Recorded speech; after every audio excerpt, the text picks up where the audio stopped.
Tere hommikust, head televaatajad ja ilusat vabariigi aastapäeva!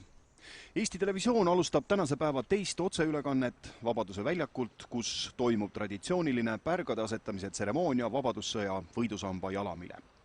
Kommenteerime tänaseid sündmusi koos kolonel Peeter Taliga. Ilusat vabariigi aastapäeva! Ilusat vabariigi aastapäeva kõigile televaatajatele! No aeg lendab, vaatasin ja muide kontrollisin ka igaks juhuks järgi. Esimene pärjatseremoonia oli siin juba 2010.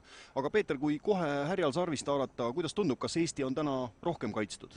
Igal juhul. Eesti on rohkem kaitstud kui 6 aastat tagasi ja palju rohkem kaitstud kui 98 aastat tagasi. Tänane tseremoonia on siis lühikene, ent südamest tulev, kestab ta nii paarikümne minuti ümber.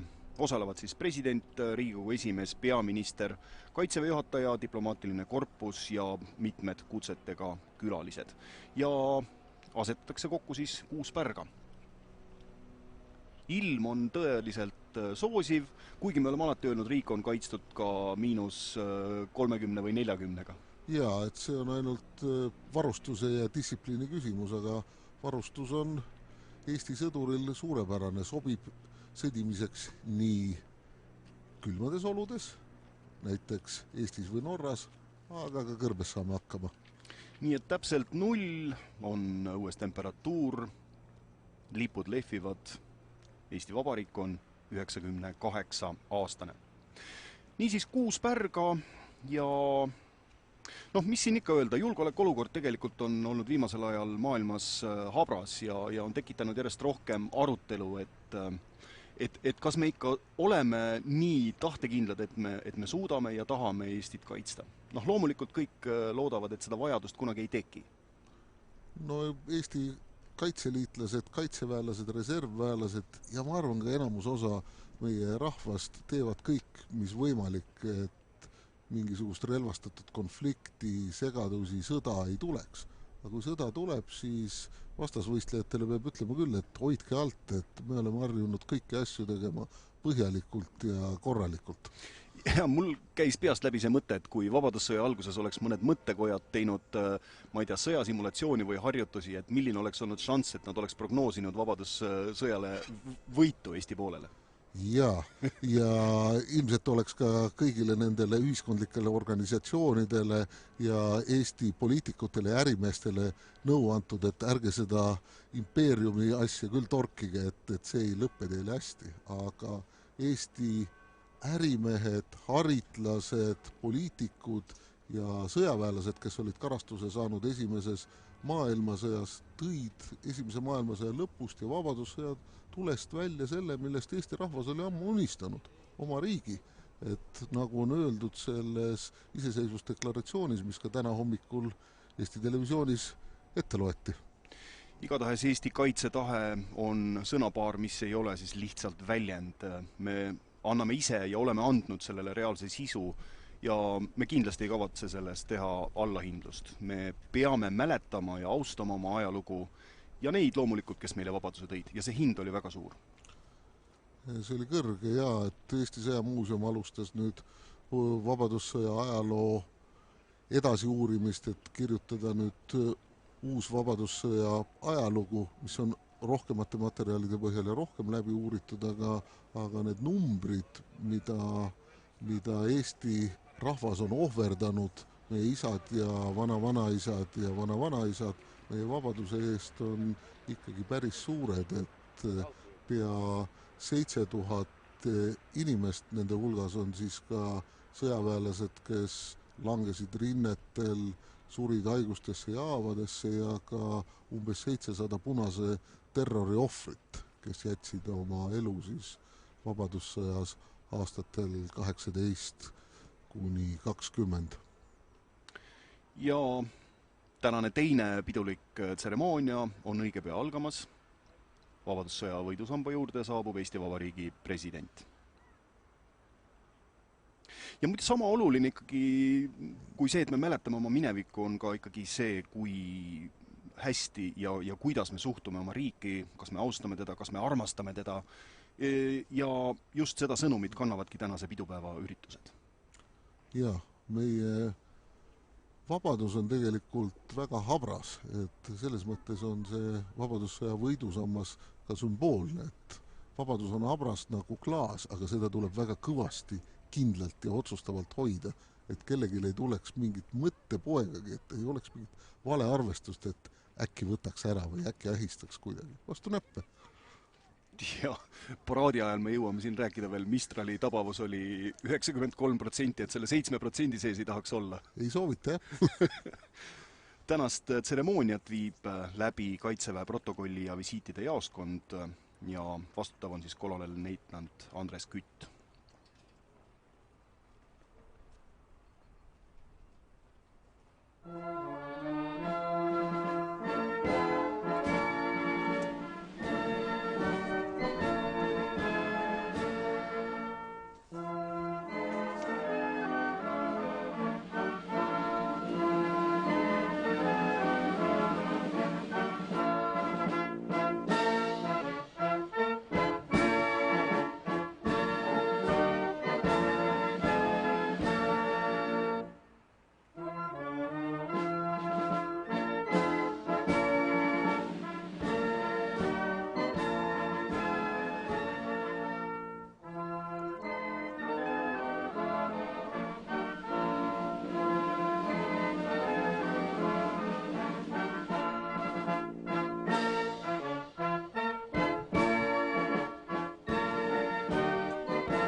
Austatud Eesti rahvas, Eesti külalised, head vabariigi 98.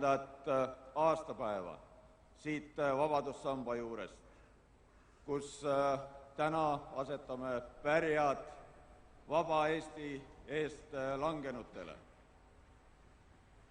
Sõna on Eesti Vabariigi peaministril, härra Taavi Rõivasel.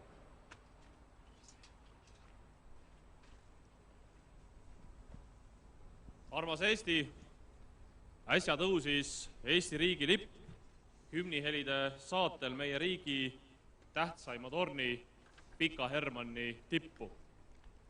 Ajaloo ja asjade normaalse kulgemise korral oleks tänane hommik juba 98. selline. Aga me teame, et maailmapoliitika tõmbetuulte tõttu ei saanud Eesti rahvas oma riigi aastapäeva mitte alati niimoodi alustada. Karmil okupatsiooni ajal ei võinud me oma kodumassidessegi sinimustvalget heisata. Täna saame aga lipud heisata üle kogu maa. See tähendab vabadust, see tähendab iseseisvust, see tähendab rippumatust. Aga see tähendab ka kohustust. Kohustust tuleviku ees, kohustust oma riigi ja rahva ees. Ajalugu ja ebanormaalne asjade kulg, mis Eestit ja meie saatusekaaslasi teise maailmasõja tagajärel tabas, peab meile olema piisav õppetund, et teha järeldusi tulevikuks. Ja Eesti on neid teinud. Teist võimalust meil ju ei ole. Sellest oleme täie teravusega aru saanud kogu taasiseseisvuse aja. Me oleme teinud terve rahvana tööd. Ja praegu võime täie selgusega öelda, et Eesti püsib kindlamana kui kunagi varem. Kainstubana mis tahes vaenlase vastu paremini kui kunagi varem. Selle eest me võlgneme tänu kõigile Eesti eest võidelnuile. Nii eestlastele, meie kaasmaalastele, kui ka meie liitlastele ja partneritele. Nii nendele, kes tegid seda vabadussõjas, kui nendele, kes on seisnud Eesti eest hiljem. Nii nendele, kes on Eesti ees seisnud relv käes, kui nendele, kes on Eesti edendanud vaimuväljal, majanduselus ja mujal, juhtidest igaüheni, iga tööinimeseni. Ma asetan täna Vabariigi Valitsuse nimel pärja Vabadussõja võidusamba jalamile tänus ja austuses. Ma soovin meile kõigile ilusat Eesti sünnipäeva, elagu Eesti!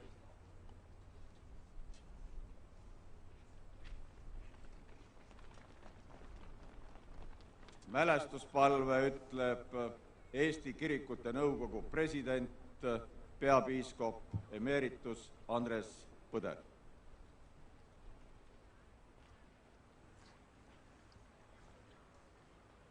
Head kaasmaalased, armsad sõbrad, asetades Eesti Vabariigi sünnipäeval pärjad Vabadussõjas langenute mälestuseks, tuletagem meelde issanda sõnu Johannese ilmutusraamatu 2. peatükist. Ole ustav surmani, siis annan ma sulle elupärja. Kui Tartu rahulepingut on nimetatud Eesti Vabariigi sünnitunnistuseks, siis vabadussõda võib pidada sünnitusvaluks, mida elas läbi kogu rahvas. Meenutades neid, kes seda valu kogesid, kes jätsid isegi oma elu,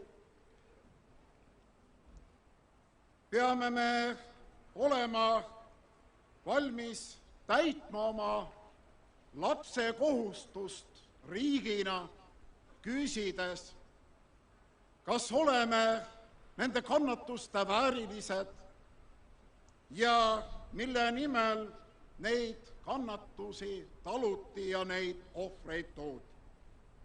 Vaevalt oli see lihtsalt üks organisatsioon või valitsemisviis, olgugi iseseisvus, mida veel ei tuntud, mida alles tuli hakata täitma sisuga.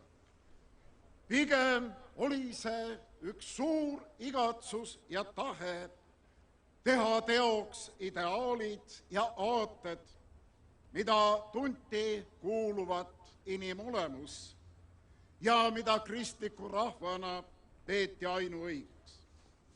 Vabadus ja vastutus, tõde ja õigus, vooruslikkus ja väärikus, ligemisarmastus ja lepitus, perekond ja pühadus.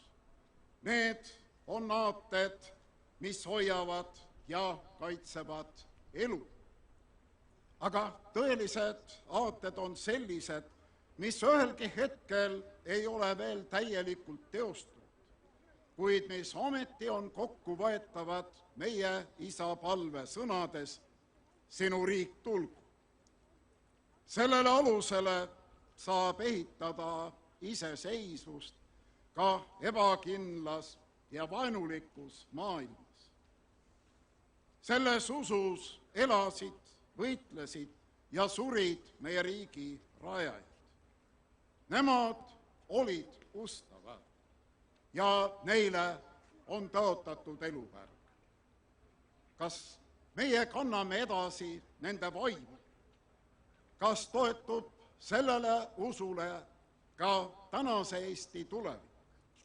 Väljendagu siis meie pühendumist nii meie tänu kui ka meie palve. Me täname sind, kõigeväeline Jumal, nende eest, kes olid ustavad surmani aadetele, mille nimel luua ja kaitsta Eesti riiki. Lase neil osa saada sinu riigist ning kingi neile taevane elupärg. Õnnista ja hoia iseseisvust ning aita meid esivanemate eeskujul kalliks pidada oma vabadust ja olla ustavad sulle ja Isamaale. Seda palume Jeesuse Kristuse, meie issanda nimel. Aamen.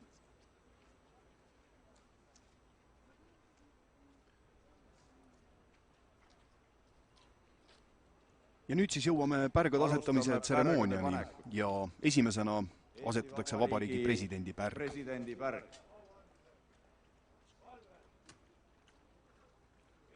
Aga loomulikult, Peeter, julgeolek on üks tänase päeva märksõna, millest me räägime ja kindlasti sellesuvise NATO Varssavi tippkohtumise eel ja ootuses me soovime, et USA ja NATO tooks reaalselt nii saapaid kui rauda. See meie väga soov on, jah, ja Eesti diplomaadid ja sõjaväelased on selle nimel tõsist tööd teinud, diplomaadid riigiametnikud ja sõjaväelased. Ei ole nagu põhjust arvata, et mingisuguseid illusioone on, et mida siin meie suur naaberriik respekteerib, on jõud. Vahet ei ole, kas see on sõjaline, poliitiline, diplomaatiline või majanduslik. Parem, kui need on hübriidselt kõik koos.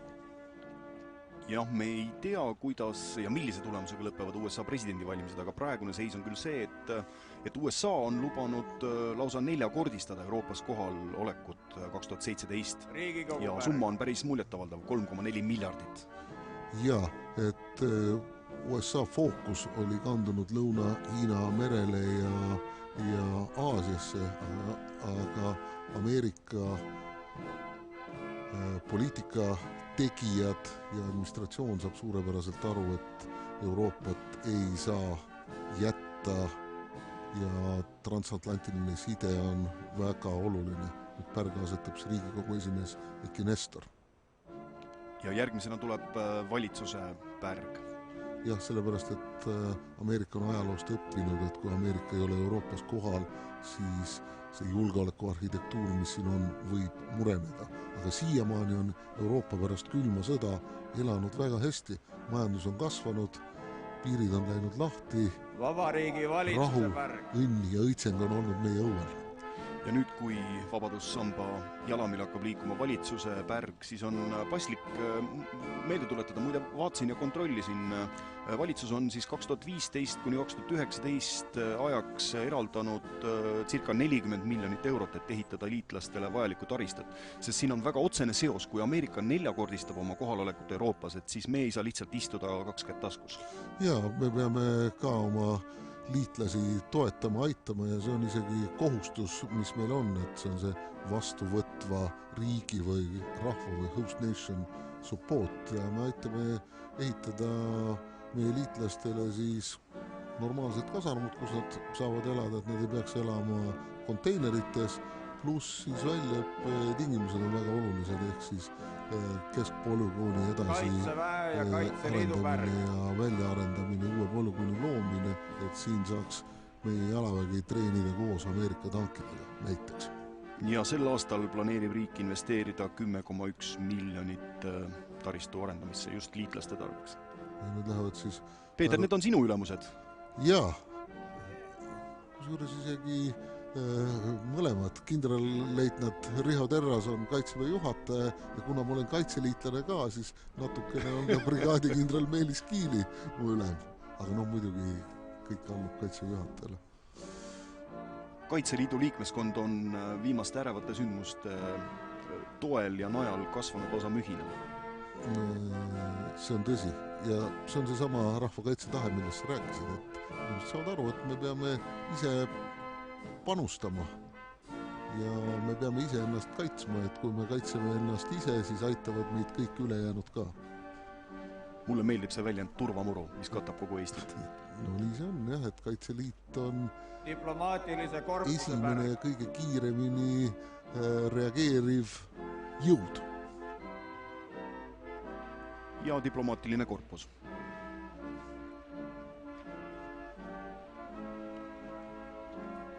Põhja-Iiri ja Ühendkuningriigi suursaadik Chris Olby ja siis kolonel Richard Zajats, meie hea liitlane Poolast, Poola sõjaväetašee. Kolonel Zajats on siis välja õppinud radari ja õhukaitseohvitser, teeninud mitmetel olulistel ametikohtadel Poolas, juhtinud Poola õhukaitset, olnud sõjaväetašee Norras ja nüüd on ta sõjaväetašee Eestis. Ja Eestit ja Poolat seob väga tihe sõjaline koostöö Vabadussõja aegadest peale. Ja nüüd me oleme jälle mõlemad vabad ja nüüd me pingutame, et NATO piirid oleks kaitstud. Ja Tallinna linna poolt asetavad pärja abilinnapea Mihhail Kõlvart ja volikogu esimees Lauri Laats. Aga poolakatest veel nii palju, et poolakaid me näeme paraadil ka. Ja me näeme ka Poola lennukeid, kui ilm lubab, et loodame, et pilved ajuvad ja lennukid lendavad. Natukene on praegu sombune. Hetkel on seda veel vara öelda, hoiame natukene ärevust veel üleval. Küsimus ei ole selles, et lennukid ei lendaks, küll nad lendavad, aga probleem on selles, et kui publik ei näe, siis ei ole kogu üritusel mõtet. Ja, nii see täpselt on. Aga siin on paraadil veel mõni tund aega ka. No eks me puhume neid pilvi natukene laiali. Ja paneme Jaani kirikuse Aga tänane ürituste nimekiri on tõesti pikk juba hommikul vara. Üle Eesti on toimunud erinevad tseremooniad ja kell 10 on siis Tallinna piiskoplikus Toomkirikus jumalateenistus ja üritusi on loomulikult palju. Keskpäeval Kaitseväe paraad, antakse üle ka riigi teaduspreemiad, keeleauhind ning spordi- ja kultuuripreemiad ja muidugi tänase päeva maiuspala on õhtul kell 6 iseseisvuspäeva pidulik kontsert ja Vabariigi presidendi ja Eva Ilvese vastuvõtt.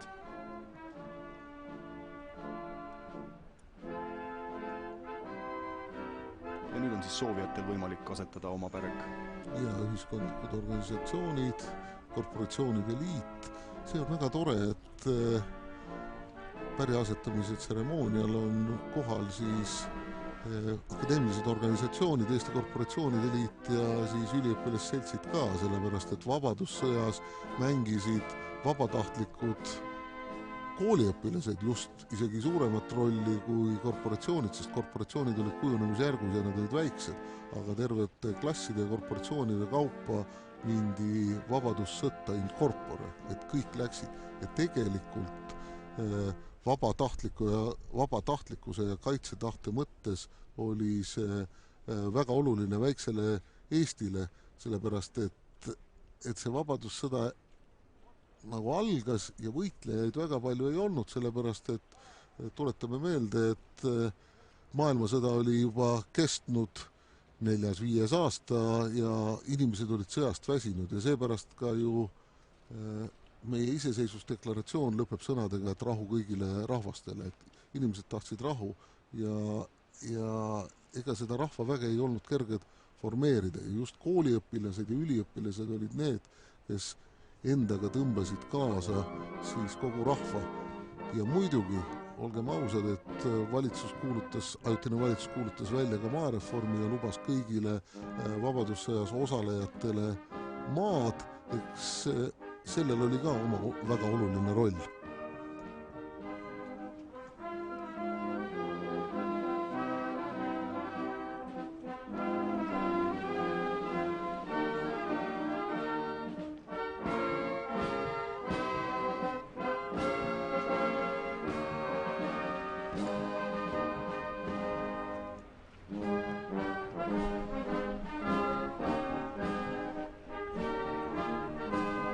No nii, sellised ülevad meeleolud siis siit väljakult praegu, daamid ja härrad, aitäh praegu ja kohtume siinsamas 5 minutit enne keskpäeva, kui algab Eesti Vabariigi 98. aastapäeva paraad. Praegu aga kohtumiseni.